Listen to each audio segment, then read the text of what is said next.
So where am I now? I'm back at home in my own bed.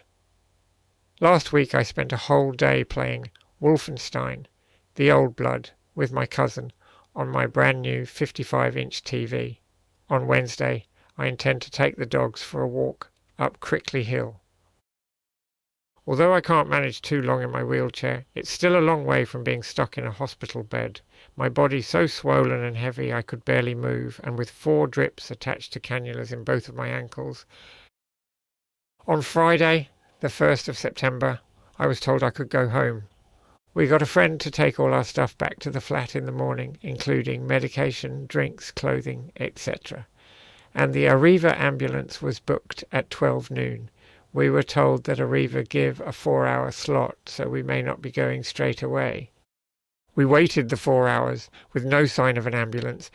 It was just me and Mum in the room, as we hadn't thought we'd need another carer. Mum couldn't leave me alone, so she was stuck without food or drink. I'd sent everything home, so all I could do is just have the odd sip of milk when we could grab a nurse or HCA. I laid staring at the ceiling all afternoon with nothing to do. Shortly after 4 p.m. we grabbed a nurse. He said Arriva often didn't take people on time, but he asked someone to ring them. We were then informed they were on their way, but stuck in traffic. A complete lie. Another hour passed and we asked again. They had arrived but had taken someone else instead and would be back for us later. By 7 p.m. we were both extremely stressed, hungry and uncomfortable. I asked for a manager's number or to phone the transport department directly, but the ward staff refused to give us anything. We were then sheepishly told that sometimes Arriva didn't turn up until the middle of the night, and that if that happened I would have to spend another night in hospital. The drips and cannulas had all been removed, so I was getting no antibiotics, pain relief or anything else. We had no intention of staying here another night. Mum was ready to ring around for a private ambulance to take us home. Luckily, a few minutes later, an ambulance driver poked his head round the door. No apologies. Were we ready to go? We grabbed everything we needed and told the ambulance crew not to go off and find a nurse to help. We didn't want them leaving and being called elsewhere. Within half an hour I was finally home, laying in my own comfortable bed. The dogs jumped up for a cuddle and I could finally relax. The hospital experience was very unpleasant and stressful.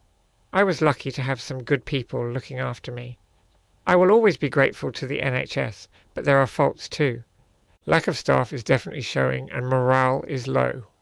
Some staff see it as just a job and not a vocation, and that shows too. Some doctors also need more real-life training before being left alone with complex cases. One day, a first-year doctor had just stood there, frozen, not knowing what she should do when I was having difficulty breathing. She had to be prompted by an off-duty nurse to take responsibility and act. Other doctors are stuck in their ways and just want to cut. Also, interdepartmental rivalries really have no place in a hospital. Some nurses need to learn to take things more seriously and call for backup when a patient is struggling to breathe. Hospital transport is a complete joke. Private companies will always do as they wish, unless there are repercussions if they don't. There is one thing I do miss from that first week in hospital, though. That is my creativity. My mind has always been a scientific one, and although part of that remained, the drugs, exhaustion and pain combined to free my other side. I would close my eyes and see visions of paintings. I would write poetry, novels and screenplays in my head. I would imagine amazing things and visit far-off places. I knew what I was seeing in my mind was good too. I wanted to write it all down, as I also knew it was fleeting and that I wouldn't remember it. I was just too weak though and hadn't the energy. I can now see why many writers and artists have used drugs and other methods while creating great works. My rational brain is back now though. I don't even really drink alcohol, let alone take recreational drugs, so I will leave creating masterpieces to others. I have been slowly recovering since returning from hospital, although it's not easy. At first I was so weak I couldn't even take one breath without my ventilator attached. I could only manage small drinks, as anything more made me feel sick. The pain in my stomach was constant, and I couldn't get comfortable in bed, as whatever position I lay in would cause aches and pains. After about a week I managed to get up in my wheelchair. I only lasted about 20 minutes, but managed to get outside. This was the first time I'd been in the fresh air while not laying on a stretcher in nearly a month. It felt good, even though it exhausted me. The pain in my stomach slowly subsided. I started being able to breathe without the ventilator for long enough to have a drink. The aches and stiffness eased too, and the bruises faded. I have managed to take the dogs out for some longer walks now, just locally, but I'm starting to think of going to the local country park. I'm going to try to enjoy my birthday on the 18th, and I have an invitation to attend the GFM Awards and fundraising dinner and dance this Saturday. I'm going to try my best to attend, even if just for a short while. These are things I wasn't sure I'd ever do again after leaving hospital. Goals are now important again. I have been reminded I have some good friends who care a great deal about me, and I have had a lot of support. I need this and love more than ever to overcome the next few months, to hopefully get back to normal.